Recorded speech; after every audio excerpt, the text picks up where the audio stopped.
Dans la coalition Initiative de droits et ressources RRI, nous faisons des planifications de façon annuelle. Cela nous donne la possibilité de pouvoir évaluer les contextes dans les pays et régions où nous travaillons, saisir les opportunités, comprendre les défis, mais aussi définir les priorités avec tous les membres de la coalition.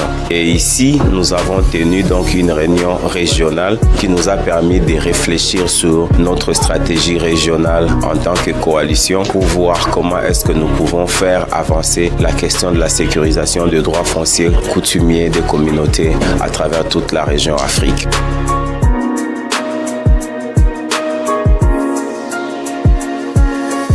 Les discussions ont été très riches. Vous savez, il y a beaucoup d'opportunités pour la région Afrique maintenant.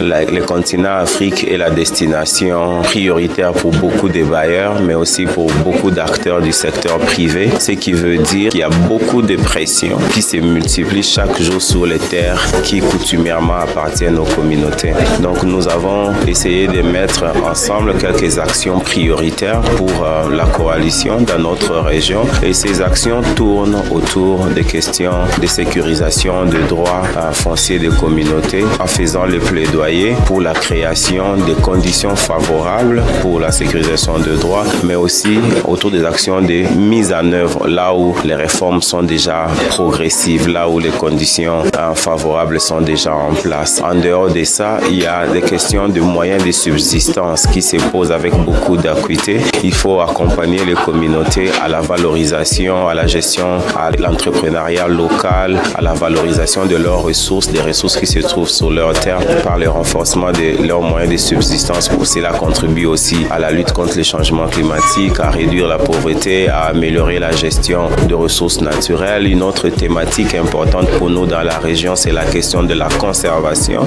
Comme vous savez, il y a maintenant de nouveaux objectifs de conservation par rapport aux questions de changement climatique et de la lutte contre la perte de la biodiversité, les objectifs qu'on appelle objectifs 2030, qui sont articulés autour de la mise sous régime de protection de plus ou moins 30%, entre 30 à 50% des espaces des terres mondiales.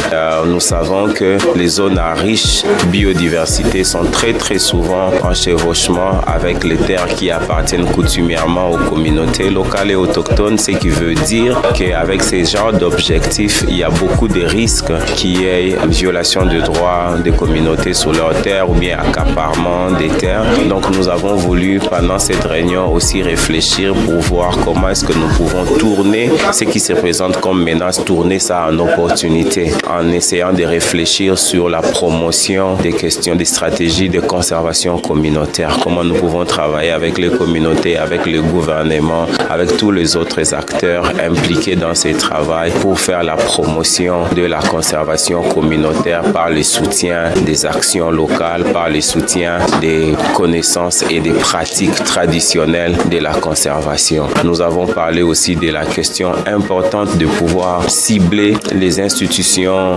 régionales dans notre travail de plaidoyer parce que ces institutions sont importantes dans leur travail qui a un impact direct sur les questions foncières, sur les terres des communautés. Ce sont là des questions sur lesquelles nous avons discuté. Nous savons aussi qu'il est important l'implication des femmes et des jeunes. La plus grande partie de la population africaine a moins de 35 ans. Donc la question des jeunes, la question des prises en compte des femmes, la question de l'implication et du travail en collaboration avec les secteurs privés sont des questions importantes que nous avons discutées pendant notre réunion régionale, en plus du changement climatique, de la gouvernance forestière et toutes les autres questions connexes.